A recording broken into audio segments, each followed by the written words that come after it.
The Justice Society of America, comic books' first super team. Those characters' first appearances are in the Golden Age, but there are also first appearances in the Silver Age, and those books are a little more accessible. If you want to know when the first appearances are, go to Key Collector. Well, maybe not. We're going to have to clarify the first appearances of the Silver Age of the original Justice Society members. Let's talk about them up next on this video from Bronzeville Comics.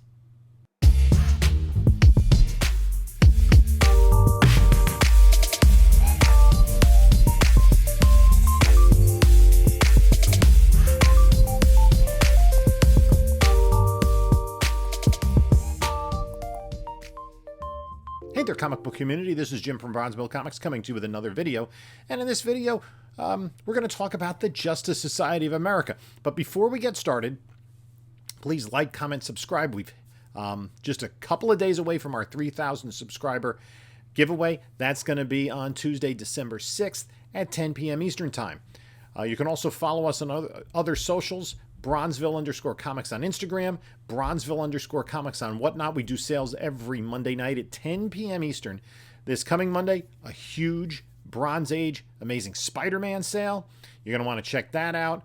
Some pretty high-grade books for that run. And then a week later, on December 12th, we're going to be doing a Silver Age Amazing Spider-Man run. It's going to be a shorter show. We have fewer books, but if you're trying to fill in an ASM collection under 100 or a Ditko collection, you're going to want to check this out. And then the following Monday, it's going to be Strange Tales, Tales of Suspense, Tales to Astonish. We got some really good books available there. So just check us out. Also follow us on Bronzeville Comics. If you're on Whatnot, you can use the link in the description, get $10 off your first purchase. My eBay store is in the description, as is my email if you want to reach out and ask me any questions. So let's talk about Justice Society of America. We saw a little bit of a hint of them in the Black Adam film, and there's been talk of promise of more JSA to come.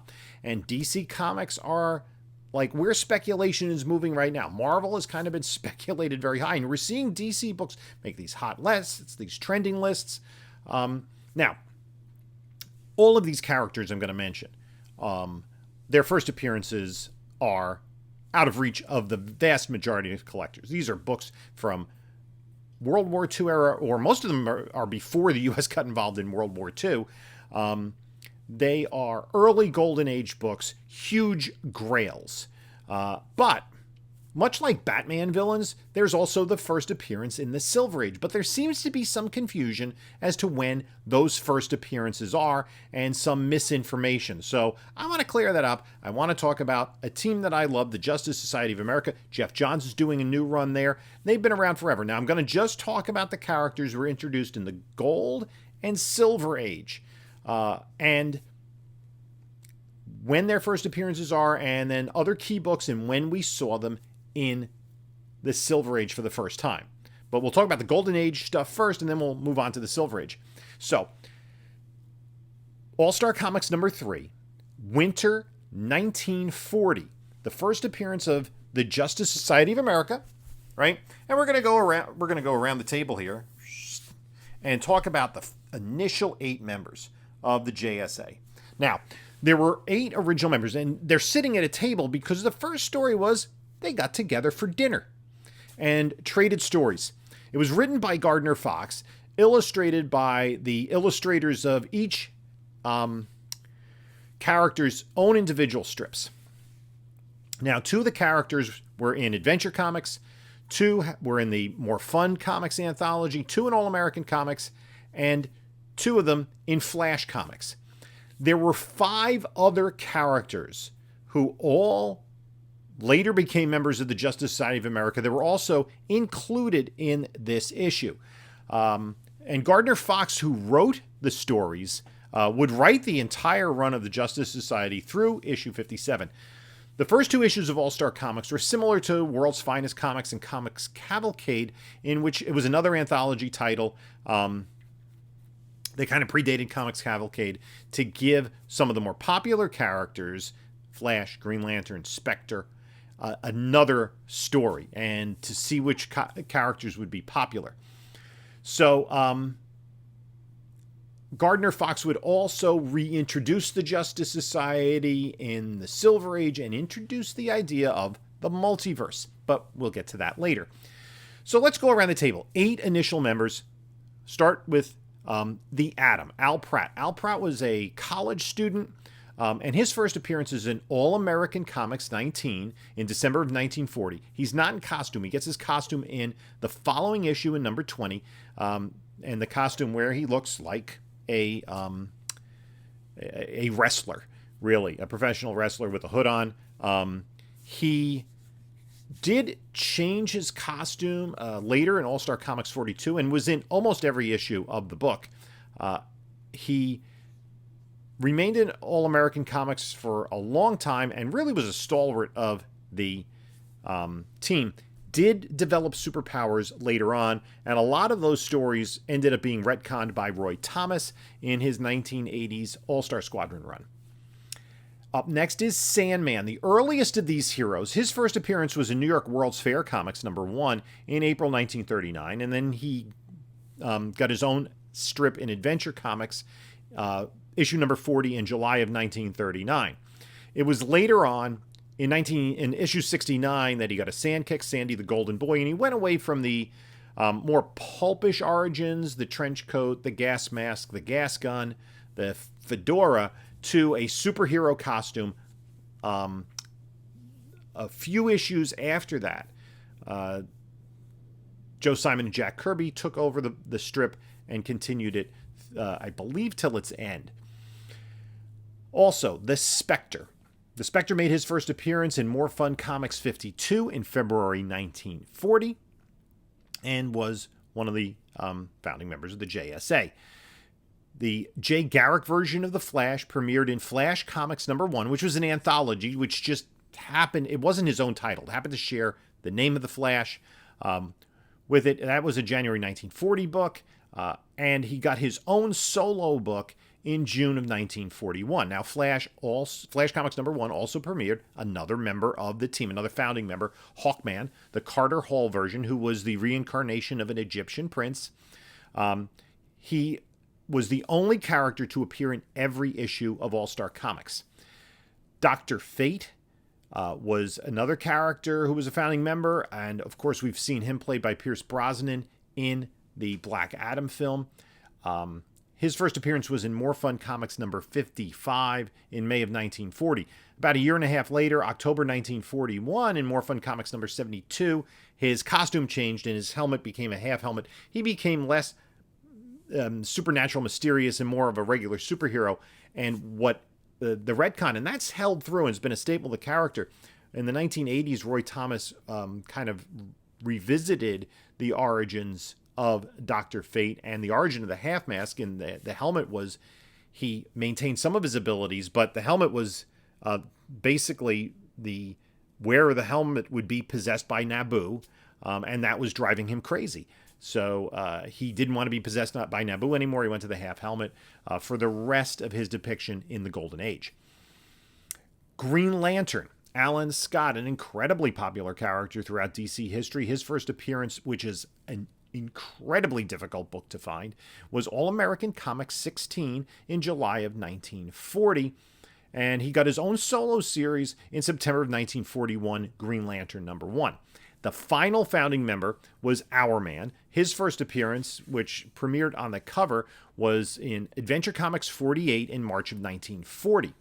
So those were the 8 founding members. Now, as I said, there were 5 other heroes who made appearances, or at least were mentioned in All-Star Comics number 3.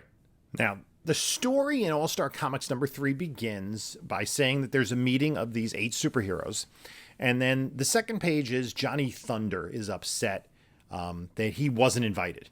And he says, "Say you," so the Magic Thunderbolt takes charge. He says, I wish I was invited. And all of a sudden he's there, kind of as a party crasher and, kind of makes a mess of things. But Johnny Thunder does eventually, he made his premiere along with Hawkman and Flash in Flash Comics number 1. And then he did join as a full member of the Justice Society in All-Star Comics number 6 and remained almost until the end of the run. Then there's also made mention, hey, where's Superman, Batman, and Robin? Well, they're too busy, as is the Red Tomato, the Red Tornado. Red Tornado does appear a little bit later on, and in one of the inter pages between the individual heroes' stories, and Ma Hunkel, who played the Red Tornado, was in the backup. It was in the story, the Scribbly's Pals, I think was what it was called in All American Comics. Ma Hunkel first appeared in All American Comics #3 in June of 1939, and 17 issues later, she took on the costumed identity with the pot on her head and the red long johns and stuff. Very much a comedic character. And that was in All American Comics #20, which is Adam's second appearance and his first appearance in costume. Red Tornado would never be mentioned again in the Golden Age and would take many years into the Silver Age. We'll get to that later. Now, of course, Superman, Action Comics #1, we all know that. He made his first appearance there in June of 1938, got his own comic a year later. And Batman, Detective Comics 27 in May of 1939, got his own comic in April 1940, and then Robin made his first appearance in April of 1940 in Detective Comics 38. So, those books are, the ultimate grails of the hobby, and almost impossible for ordinary people to afford. So, we had the 8 original members, mentions of Superman, Batman, Robin, a small appearance by the Red Tornado, and Johnny Thunder was just kind of hanging around. And it would be 3 more issues before he would become an official member. In issue #7, the following issue, Superman and Batman become honorary members.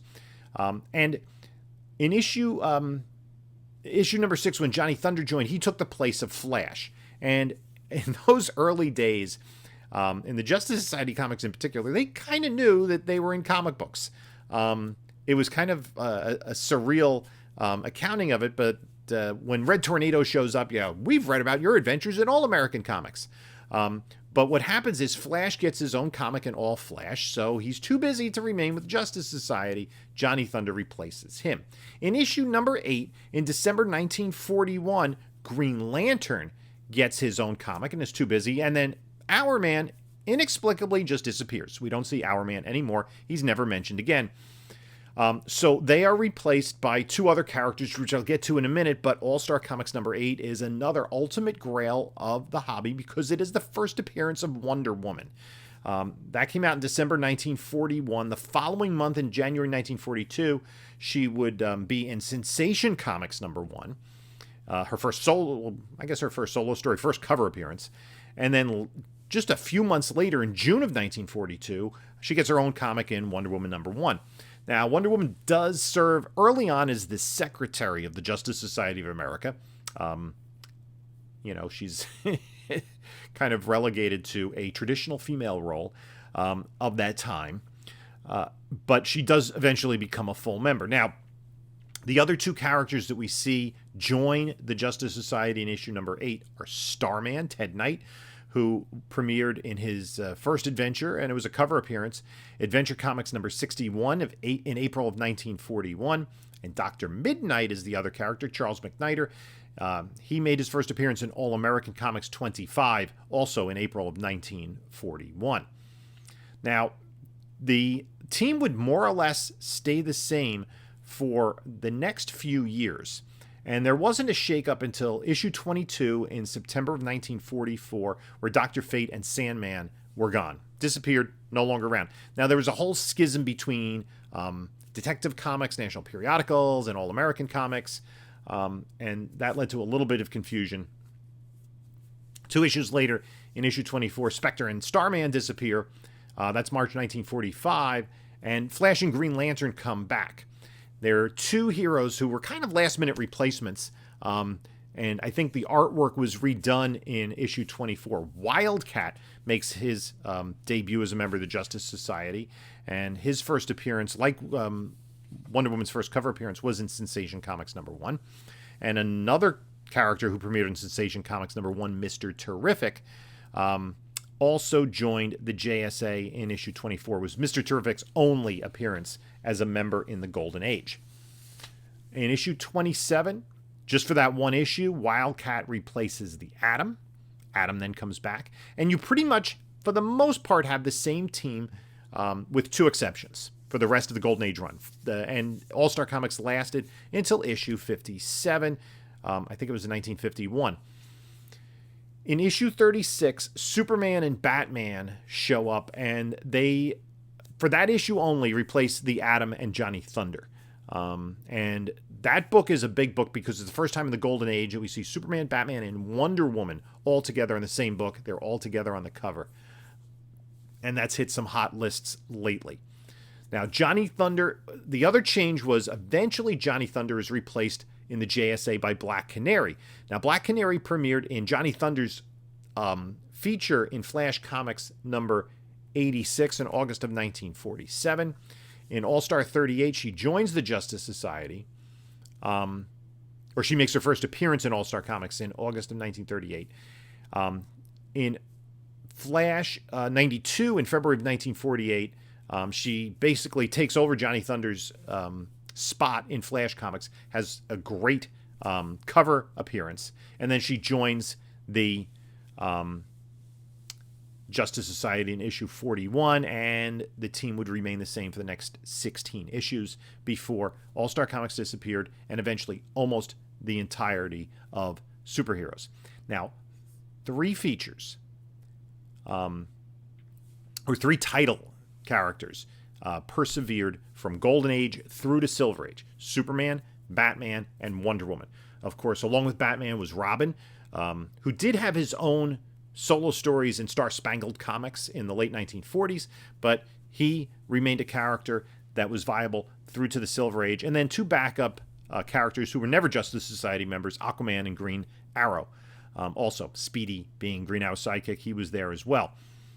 Interestingly, Aquaman, the original version from the 1940s, who premiered along with Green Arrow in More Fun Comics number 73, is going to be revisited in this new Jeff Johns Justice Society run. Now, here's where things get a little complicated in terms of Go Collect. It's hard to make a demarcation of between which stories in the mid-1950s were Golden Age Superman versus Batman and Wonder Woman versus Silver Age. Although Key Collector does say that Wonder Woman number 98 in May of 1958 is the first Silver Age Wonder Woman. That I think is rather arbitrary. There's really no easy delineation there. But when the Barry Allen version of The Flash premiered in Showcase number 4 in 1956, it ushered in the Silver Age. And it took 5 years then until Flash 123 in September of 1961, when Gardner Fox, along with penciler Carmine Infantino, but I guess it was more or less the brainchild of Fox, decided to bring back the Justice Society, or at least bring back the Golden Age Flash. And the way that he did that was to explain that he was on a parallel Earth, Earth 2, and that opened the idea of the multiverse. So Jay Garrick's first Silver Age appearance, and this is pretty clear to anyone who is in the hobby for any length of time, is in Flash 123. Now here's where it gets really murky. If you look at Key Collector, it says that Alan Scott's first appearance in the Silver Age is in Flash 129, June of 1962. However, Wonder Woman, Atom, Hawkman, Green Lantern, Black Canary, and Dr. Midnight all appear in that issue in cameo, in flashback, as Jay Garrick remembers his last adventure with the Justice Society of America, and they show some panels which are recreations of All-Star Comics 57. So it's not really a true organic first Silver Age appearance for those characters. And that was the team at the end of the Silver Age, at the end of the Golden Age in All-Star Comics 57, along with Flash. The true first appearance of those characters in the Silver Age is in Flash 137. In that, they're held in stasis by the Vandal Savage, along with Johnny Thunder. Actually, with Johnny Thunder instead of Black Canary. So Black Canary did not yet make her first appearance in the Silver Age just yet. Just that cameo appearance in Flash 129. So in Flash 137, you do have the first true Silver Age appearances of Atom, Hawkman, Dr. Midnight, Green Lantern, Wonder Woman, and Johnny Thunder. Alan Scott Green Lantern did have some sources, I think, list Showcase 55 as the first appearance in the Silver Age. No, actually, that's on Key Collector, Showcase 55. That's from March of 1965, which is almost 2 years after Flash 137. And sometimes you'll see Green Lantern 40. That's the first time we see him team up with Hal Jordan. That's not his first Silver Age appearance, but it is an important appearance in Green Lantern number 40, October 1965. The rest of the members that we see there for the first time, Hawkman, you don't see any Silver Age appearances listed him as all, because Key Collector kind of just puts all of Hawkman together. The Silver Age Earth 1 version of Hawkman that joined the Justice League was a alien from the planet Thanagar, who does have a lot of similarities. And then after Crisis, their continuity for the last, near 37 years is completely confusing. But they were distinct characters up until then. The same could be true said of Wonder Woman. And Black Canary, the same thing. She did move from Earth 2 to Earth 1 in Justice League of America 75 in November 1969, but that was later retconned to be that she died and was replaced by her daughter, who had been held in limbo, or something very confusing like that. Kind of explain maybe the age difference, and the fact that she had powers where she didn't have powers when she was on Earth 2. So Black Canary is a whole other story. Now, but Black Canary did not make an appearance in Flash 137. It was Justice League of America just a few months later, 2 months later, Justice League of America 21, August of 1963, which is the first Justice League, Justice Society crossover. First Silver Age appearance of Dr. Fate, Hourman, and the first full Silver Age appearance of Black Canary. Dr. Fate has become an important character. Hourman, he's been around.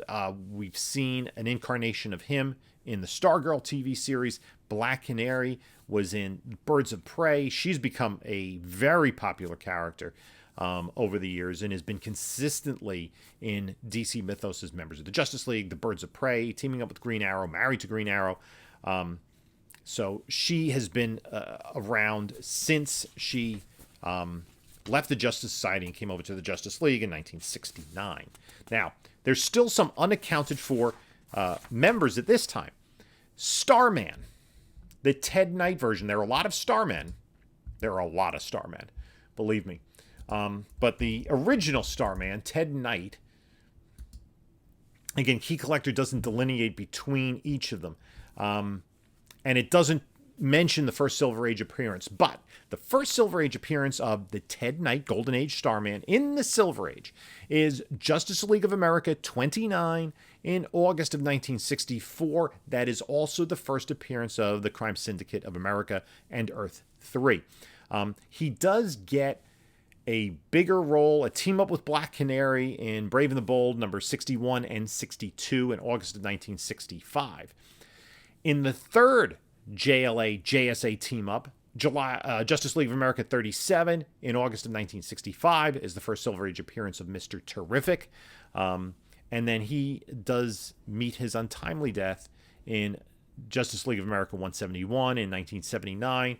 Now, most of these characters have been legacy characters. There's a new Mr. Terrific, and James Gunn did post a picture of the Michael Holt current incarnation of Mr. Terrific on Twitter, I believe.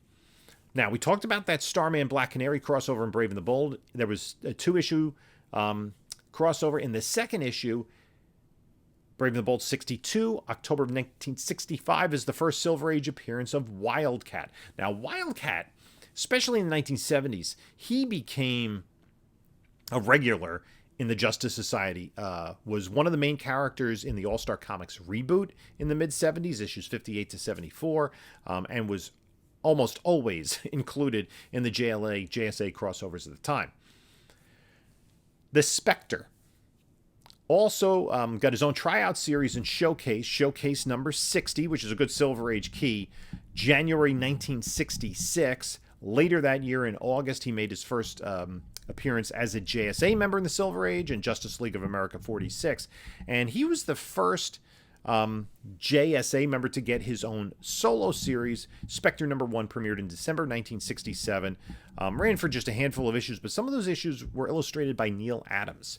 So that's a key. Now, the last of the original 8 members of the Justice Society of America to premiere in the Silver Age was Sandman, the Wesley Dodds version. He premiered in Justice League of America 46 in August of 1966 in another crossover, which was the first time that Wildcat appeared in a crossover and the first time that Spectre did as well. And he was back to his original look with the suit and tie, the gas mask, the fedora, the gas gun. And it was later explained why he got away from the costume, and it had to do with an accident involving his partner, Sandy the Golden Boy, who was turned into a monster. Now, there were 2 characters that made their became Justice Society of America members in the 1960s, in the Silver Age. One was Robin. He made his Silver Age debut in Justice League of America 65 in August of 1967, wearing kind of an amalgam of his suit and Batman suit, which I really enjoyed as a kid because I could take my Mego characters and mix the Batman and Robin costumes and make an Earth 2 Robin. And in Justice League of America 91, in 1971, he has the first team up with the Earth 1 Robin. And he later is one of the new members with a different costume who joins the team along with Power Girl and Star Spangled Kid in All-Star Comics 58 when that was rebooted in the 70s. The other member of the Justice Society of America who made his debut in the Silver Age was the Red Tornado, who joined in Justice League of America number 64 in 1968. He was an android and was originally programmed to think that he was the original Red Tornado and was a member of the Justice Society. So that was when they made the connection to Ma Hunkel, who had last appeared as a member of the Justice Society or even been mentioned in All-Star Comics number 3. Now, Ma Hunkel does have another tether. Her granddaughter in the comics is Maxine Hunkel, Cyclone, that character we saw in Black Adam. So the Red Tornado later became a member of the Justice League and was a stalwart of the team through the 70s and into the 1980s. Now, there were only left 2 original members who had not yet appeared in the Silver Age, and those are the big 2. Superman. Superman made his first appearance in the Silver Age, the Earth 2 Superman, in Justice League of America 73 in August of 1969. And he later had his own solo stories in Superman Family in the late 1970s. It was told that he did eventually marry Lois Lane, which does become an important part of the storyline in Crisis on Infinite Earths and in Infinite Crisis much later on. And the stories were Mr. and Mrs. Superman in the Superman Family comics. And then Batman finally makes his first Silver Age appearance, the Earth 2 Batman in Justice League of America 82, August of 1970. He also gets married. He gets married to Selina Kyle, Catwoman. They have a daughter, Helena Wayne, who does become the Earth 2 Huntress, who was quite a popular character. By that time, Bruce Wayne has become the police commissioner of Gotham City. And in Adventure Comics 462 in March of 1979, they kill off the Earth 2 Batman. So that gives you a quick rundown, maybe not so quick rundown, of the Justice Society of America characters. And maybe it gives you some books to look at from the Silver Age of where these characters do make their first Silver Age appearances. Not always what Key Collector tells us. So let me know what you think about this video. Let me know what you think about the Justice Society. I love the Justice Society. I love Earth 2, love DC's Golden Age. So these are books that have always been right in my wheelhouse. Let me know about that in the comments. In the meantime, you can look here at a couple of my other recent videos. And this is Jim saying until next time, enjoy your comics.